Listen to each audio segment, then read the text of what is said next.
तो हेलो दोस्तों, कैसे हैं आप सभी लोग। आज के इस वीडियो में हम बात करने वाले हैं कि बिहार एसटीईटी का जो फॉर्म फिलअप सितंबर से स्टार्ट हो चुका है, वो एक्टिवेट हो चुका है। और आज के इस वीडियो में हम बात करेंगे कि फॉर्म कैसे फिलअप करें स्टेप बाय स्टेप बिना कुछ गलती किए। तो बताऊंगा इस वीडियो में। ठीक है, तो वीडियो को लाइक करें और अगर मेरे चैनल पे आप नए हैं तो प्लीज चैनल को सब्सक्राइब करना ना भूले। तो स्टार्ट करते हैं वीडियो। आपको इस वेबसाइट के अंदर आ जाना है और इसका जो लिंक है मैं डिस्क्रिप्शन में डाल दूंगा, वहां से आप डायरेक्ट इस वेबसाइट के अंदर आ सकते हैं। तो सबसे पहले आपको रजिस्टर का ऑप्शन मिलेगा, देन रजिस्टर करना होगा। उसके बाद आपको लॉगिन करना होगा। तो सबसे पहले मैं रजिस्टर कर लेता हूँ।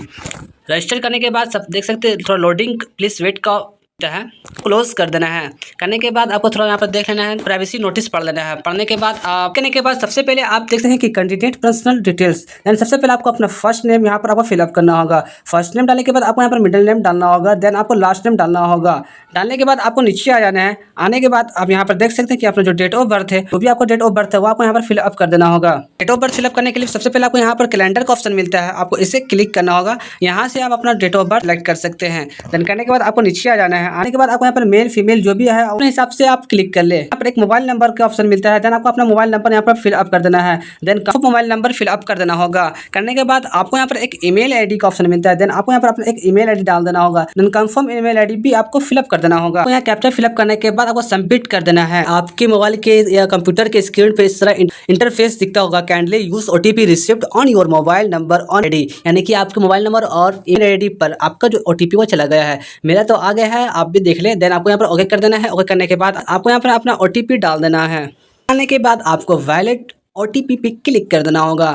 वैलिड सक्सेसफुल हो गया है, तो आपको ओके पे क्लिक कर देना है। नीचे आना है और आई एग्री कर देना है। आई एग्री करने के बाद आपको यहाँ कैप्चा का ऑप्शन मिलता है, उस कैप्चा को आपको यहाँ पर फिलअप कर देना होगा।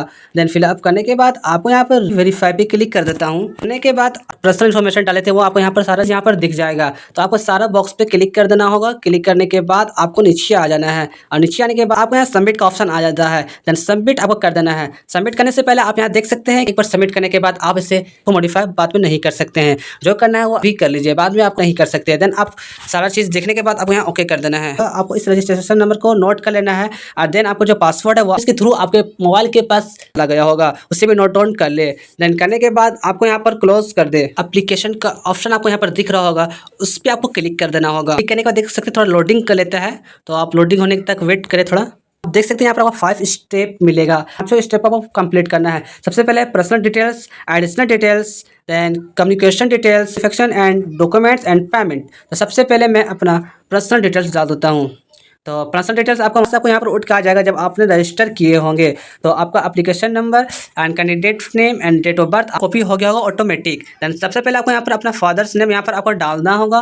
फादर्स नेम डालने के बाद आपको अपना मदर्स नेम डालना होगा। देन आपका जो मोबाइल नंबर है वो मेल आईडी है वो ऑटोमेटिक कॉपी किया हुआ होगा। आपको रजिस्टर आपने किए थे पिछले समय में, ऑटोमेटिक दिखता होगा। अल्टरनेट मोबाइल नंबर डाल भी सकते हैं, नहीं भी डाल सकते हैं। नेशनलिटी को आपको वहाँ पर चूज कर लेना होगा। Then are you domicile of Bihar, अगर आपके पास बिहार का डोमिसाइल है तो यस करना होगा, अगर नहीं है तो आप यहाँ नो कर दे। डोमिसाइल पे यस करता हूँ। तो यहाँ पर आप देख सकते हैं candidate district code and name, यहाँ पर आप देख सकते हैं वो आपको यहाँ पर दिख रहा होगा।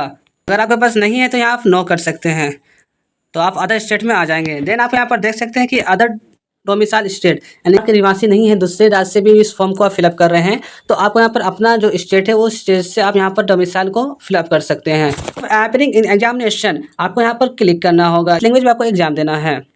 इस पर क्लिक करने के बाद आपको यहाँ पर कैटेगरी डालना होगा। आप कैटेगरी से आते हैं general, BC, SC, ST, EWS, उस पर आपको क्लिक कर लेना होगा। उसके बाद आपको यहाँ पर bank name, bank branch, account number and IFSC code आपको यहाँ पर दिख रहा होगा, यानी कि आपको बैंक इन्फॉर्मेशन आपको यहाँ डालना है। डाल भी सकते हैं, नहीं भी डाल सकते हैं, जरूरी यहाँ पर नहीं है। और विजिबल कोई पहचान चिन्ह आपको यहाँ पर डालना होगा। डालने के बाद आपको नीचे आ जाना है और आने के बाद आप देख सकते हैं कि यहाँ पर काफ़ी ऑप्शन मिलेगा, यानी कि पहचान पत्र के लिए। पहचान पत्र के लिए do you PAN card, do you have driving licence, do you have voter ID card, do you have passport. And नीचे आने के बाद आप देख सकते हैं और ऑप्शन मिलता है do you have valid photo attach bank passbook, do you have other valid ID card issue by government, do you have an other valid ID card. तो आपको इस पर क्लिक करना होगा और क्लिक करने के बाद आपको यहाँ पर ID टैब, तो आधार कार्ड और यहाँ आधार नंबर आपको यहाँ डाल देना होगा। देन डालने के बाद आपके पास अगर पैन कार्ड है तो आप यहाँ पर पैन कार्ड को यस कर दे। यस करने के बाद अपना pan card number, name of pan card यहाँ पर आपको डाल देना होगा। लिखा हुआ है मिनिमम 1 को इनमें से एक प्रूफ आपको यहाँ पर डालना होगा, ओरिजिनल रहना चाहिए। देन डालने के बाद आपको नीचे आ जाना है और नीचे आने के बाद वॉलेटरी सबमिटिंग पे आपको क्लिक कर देना होगा। क्लिक करने के बाद आपको यहाँ सेव एंड नेक्स्ट के ऑप्शन मिलता होगा, तो आपको इसके ऊपर भी क्लिक कर देना है। सेव एंड सक्सेसफुली हो चुका है। होने के बाद आपका पर्सनल डिटेल्स से देख सकते हैं वो आपका कंप्लीट हो गया है। देन अब एडिशनल डिटेल्स की बारी है। तो सबसे पहले मैं एडिशनल डिटेल्स यहाँ फिलअप कर देता हूँ। लिखा हुआ है आर यू सर्विसमैन। अगर आप एक्स सर्विसमैन है तो यहाँ पर यस करें, अगर नहीं है तो यहाँ नो करें। देन आप विकलांग है तो यहाँ पर यस करें, अगर नहीं है तो यहाँ नो कर सकते हैं। अब आपको सेव एंड नेक्स्ट पे क्लिक कर देना होगा। सक्सेसफुल हो चुका है। पर्सनल डिटेल्स सक्सेसफुल होने के बाद कम्युनिकेशन डिटेल्स की बारी है। तो सबसे पहले आपको यहाँ अपना जो एड्रेस है वो आपको एड्रेस लाइन 1 पे फिलअप कर देना होगा। देन एड्रेस लाइन 2 आप छोड़ भी सकते हैं। देन आपको यहाँ पर अपना कंट्री आपको यहाँ पर फिलअप कर देना होगा। जो भी आप कंट्री से बिलोंग करते हो उस कंट्री को आपको यहाँ पर सेलेक्ट कर लेना होगा। करने के बाद आप कौन से स्टेट से बिलोंग करते हो उस स्टेट को आपको यहाँ से ऑप्शन के ऊपर क्लिक करना होगा, वहाँ से आप सेलेक्ट कर सकते हैं। देन आपको यहाँ फिर से आपको डिस्ट्रिक्ट का ऑप्शन मिलता है, उस सिटी या डिस्ट्रिक्ट जो भी है व्हाटएवर वो आपको यहाँ से सेलेक्ट कर लेना होगा। देन आपको यहाँ पर पिन कोड का भी ऑप्शन मिलता है, इस पिन कोड को आपको यहाँ पर फिलअप कर देना होगा। आप देख सकते हैं यहाँ पर परमानेंट एड्रेस का ऑप्शन मिलता है, मतलब कि address link 1, address link 2, state, district, pin code. Address आपका सेम है तो आपको यहाँ पर यस कर देना है, ऑटोमेटिक यहाँ पर आपका फिलअप हो जाएगा। मेरा ये भी डाटा सक्सेसफुल हो चुका है। होने के बाद आप क्वालिफाई के बारे यानी कि एजुकेशन आपने कहाँ तक पढ़ाई की है। तो सबसे पहले आपको पेपर का ऑप्शन मिलता होगा, तो 1, पेपर 2 एंड बोथ का ऑप्शन मिल रहा होगा। तो अगर आप पेपर 1 का एग्जाम देना चाहते हैं तो 1 को सिलेक्ट करना होगा, अगर आप पेपर 2 देना चाहते हैं तो पेपर 2 को सिलेक्ट करना होगा। अगर आप दोनों पेपर देना चाहते हैं तो आप बोथ के ऊपर क्लिक कर सकते हैं। मैट्रिक का आपको डिटेल्स यहाँ पर डालना होगा, जो भी आपका मैट्रिक का डिटेल्स है, यानी कि सबसे पहले आपको यहाँ पर मैट्रिक का आपको यहाँ पर बोर्ड या यूनिवर्सिटी है वो आपको उसका नाम लिखना होगा। देन आपका इंस्टीट्यूट या नेम, तो यहाँ पर स्कूल नेम डालना होगा, बोर्ड नेम यहाँ पर डालना होगा, यहाँ पर आपको स्कूल नेम डालना होगा। देन आपको नीचे आने के बाद आपको यहाँ पर रोल कोड का ऑप्शन मिलता है, इस रोल कोड के ऊपर डाल देना होगा। देन आपको यहाँ पर रोल नंबर डाल देना होगा। देन आपको यहाँ पर परसेंटेज का ऑप्शन पे आपको यहाँ पर अपना परसेंटेज या CGPA ग्रेड है तो आप अपने हिसाब से यहाँ पर सेलेक्ट कर ले। यहाँ पर मार्क्स आपको यहाँ पर फिलअप कर देना होगा। पास हुए हैं उस पासिंग ईयर्स को आपको यहाँ पर सेलेक्ट कर लेना होगा, तो पासिंग ईयर्स आप यहाँ से सेलेक्ट कर सकते हैं। देन करने के बाद आपको डिवीज़न यानी फर्स्ट डिवीज़न, सेकंड डिवीज़न, कौन सा डिवीज़न से आए हो उससे आपको यहाँ पर सेलेक्ट कर लेना है। देन करने के बाद आप देख सकते हैं कि यहाँ पर इंटर आपको यहाँ फिलअप करना होगा। तो सबसे पहले यहाँ पर आप देख सकते हैं कि यहाँ पर आपको नेम ऑफ बोर्ड यानी कौन सा यूनिवर्सिटी कौन से बोर्ड है वो आपको यहाँ पर फिलअप कर देना होगा। देन करने के बाद आपको नेम ऑफ स्कूल, जो भी आपको स्कूल या कॉलेज का नाम होगा वो आपको यहाँ पर फिलअप करना होगा। देन आपको यहाँ पर रोल कोड आपको यहाँ डाल देना होगा। एक बात का जरूर ध्यान रखिए, अगर आपके पास रोल कोड नहीं है तो यहाँ पर आप लिख सकते हैं NA, यानी कि मेरे पास रोल कोड नहीं है। देन यहाँ पर आपको सबसे पहले अपना रोल नंबर डाल देना होगा। देन यहाँ पर फिर से आपको यहाँ पर परसेंटेज और CGPA ग्रेड और उसके बाद आपको यहाँ CGPA ग्रेड फिलअप कर देना होगा यहाँ सेलेक्ट करके। देन मार्क्स आपको यहाँ पर डाल देना होगा और उसे आपको यहाँ पर फिलअप कर देना होगा। करने के बाद आपका पास हुए हैं इंटर में उसे आपको यहाँ पर सेलेक्ट कर लेना होगा। यहाँ से आप देख सकते हैं यहाँ आपको इस पर क्लिक करना होगा, यहाँ से आप पासिंग ईयर सेलेक्ट कर सकते हैं।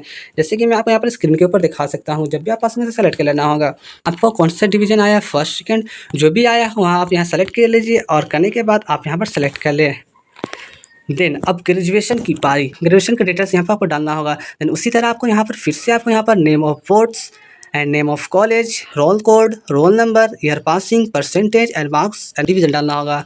देन पोस्ट ग्रेजुएट डिटेल्स आपको यहाँ पर डालना होगा। नेम ऑफ फिर से आपको यहाँ पर नेम ऑफ बोर्ड्स, यूनिवर्सिटी या फिर नेम ऑफ कॉलेज, इंस्टीट्यूट डालना होगा। Then roll number, roll code, percentage या फिर CGP ग्रेड, मार्क्स का पास में वो आपको यहाँ डालना होगा। देन डिवीज़न, नेक्स्ट आपको देख सकते हैं बीएड, तो सबसे पहले आपको बीएड यहाँ पर लिखा हुआ है, उस बीएड को आपको यहाँ पर BED आपको लिख देना है। BED बीएड आपको यहाँ पर सबसे पहले यहाँ लिख देना है। लिखने के बाद आपको यहाँ पर नेम ऑफ द बोर्ड, आपको जो भी नेम ऑफ द बोर्ड यानी यूनिवर्सिटी है बीएड का उसको आपको यहाँ पर फिलअप कर देना है। देन करने के बाद आपको यहाँ पर दिख रहा होगा नेम ऑफ कॉलेज, जो भी आपका कॉलेज नेम है वो आपको यहाँ पर फिलअप कर देना होगा। देन आपको यहाँ पर roll code and roll number डाल देना होगा। देन ईयर पासिंग और परसेंटेज और मार्क्स डिवीजन आपको यहाँ पर डाल देना होगा। अगर आपके पास है तो ठीक है, नहीं है तो आप छोड़ सकते हैं। क्लिक कर देना होगा। तो मैं सबसे पहले इसके ऊपर क्लिक कर देता हूँ। आपका बच गया है डॉक्यूमेंट्स एंड पेमेंट का। तो सबसे पहले आप देख सकते हैं यहाँ the second copy of the recent passport size photo, आपको यहाँ पर एक पासपोर्ट साइज फोटो आपको यहाँ पर अपलोड करना होगा। करने के बाद आपको यहाँ पर फिर आपको यहाँ पर सिग्नेचर का ऑप्शन मिलता है। Then upload your second and 10 class का सर्टिफिकेट जो होगा आपको वो आपको यहाँ पर फिलअप कर देना होगा। Then upload your second and 10 class marksheet आपको यहाँ पर डालना होगा। यहाँ पर upload your second and 12th class का सर्टिफिकेट जो भी आपको मिला होगा स्कूल या कॉलेज से आपको, वो आपको यहाँ पर डॉक्यूमेंट्स बनाकर आपको यहाँ पर डाल देना होगा। देन आपको तीसरा नंबर पे upload your second and 12th class marksheet यानी सीट होगा आपको यहाँ पर अपलोड कर देना होगा डॉक्यूमेंट्स बनाकर। देन यहाँ अपलोड योर ग्रेजुएशन का आपको जो भी सर्टिफिकेट होगा वो आपको यहाँ पर डाल देना होगा। देन आप नीचे आ सकते देख सकते हैं यहाँ अपलोड योर ग्रेजुएशन यानी कि इसका जो ग्रेजुएशन का मार्कशीट होगा वो आपको यहाँ पर डालना होगा। देन अपलोड योर बीएड का जो सर्टिफिकेट होगा वो आपको यहाँ पर सर्टिफिकेट डालना होगा। अपलोड योर अदर क्वालिफाइज, अगर अदर कुछ क्वालिफाई है आप इसी में तो वहाँ पर डाल सकते हैं वरना छोड़ भी सकते हैं। अदर रिलेटेड डॉक्यूमेंट्स भी यहाँ पर आप डाल सकते हैं वरना आप छोड़ सकते हैं। तो एक बात और ध्यान रखें कि जैसे कि बहुत से जो है 2024 से 25 में जो होंगे तो उन लोग का बीएड का या ग्रेजुएशन का आप लोग को नहीं मिला होगा सर्टिफिकेट, तो आप लोग यहाँ देख सकते हैं कि जो बीएड और ग्रेजुएशन का जो सर्टिफिकेट है वो आपको डालना ज़रूरी है। हाँ, मार्कशीट अगर आप ग्रेजुएशन के साथ मार्कशीट नहीं डाल सकते हैं, देखिए इसमें बहुत डाउट है। अगर आप मार्कशीट डाल दीजिएगा तो इसमें आपका रिजेक्ट होने का संभावना है। इसीलिए आप लोग एक ही सलाह है कि आप लोग कॉलेज या यूनिवर्सिटी पे जाकर रिक्वेस्ट करें सर लोग से, मैम लोग से या प्रिंसिपल लोग से कि मुझे सर्टिफिकेट दे दीजिए, फॉर्म फिलअप करना है। तो पेमेंट मोड आपका कौन सा रहेगा, आप ऑनलाइन दीजिएगा तो ऑनलाइन आपको यहाँ पर क्लिक कर लेना होगा। पे क्लिक करने के बाद आप देख सकते हैं जो भी आपका पेमेंट होगा वो आपको यहाँ पर दिख रहा होगा, जैसे कि 960 रुपये पेमेंट है। That the information give in the form is to complete and इस पर आपको क्लिक कर देना है। Then I have the attachment and the recipient service, इस पर आपको पे क्लिक कर देना है। Position of all the certificates documents in support of my application form, इसको भी आपको यहाँ पर टिक कर देना है। देन तीनों पे टिक करने के बाद मैं नीचे आ जाता हूँ, थोड़ा ऊपर कर एग्री पे क्लिक करने के बाद कैप्चा का ऑप्शन मिलता है, उस कैप्चा को आपको यहाँ पर फिलअप कर देना है। फोटोग्राफ्स वाला डॉक्यूमेंट्स जो डाले थे आपको यहाँ पर वो आपको यहाँ पर व्यू यानी कि आपको यहाँ पर ऑप्शन दिख रहा है व्यू का, उस पर आप क्लिक करके व्यू करना है यानी कि वो देखना है एक बार। तो सब जैसे आप व्यू करते जाइए सब टिक बनाते जाएगा। आपको यहाँ देख सकते हैं कि बगल में click here to upload photo है, कर यानी कि एक बार आप लोग को देख लेना होगा। देखने के बाद आप यहाँ पर अब पेमेंट की बारी आती है, यानी कि आप पेमेंट करते हैं तो यूपीआई, तो यूपीआई से आप यहाँ पर पेमेंट कर सकते हैं। अगर वीडियो से अगर आपको हेल्प मिली है तो लाइक करें और कमेंट करें। यहाँ तक वीडियो देखने के लिए thank you for watching my video.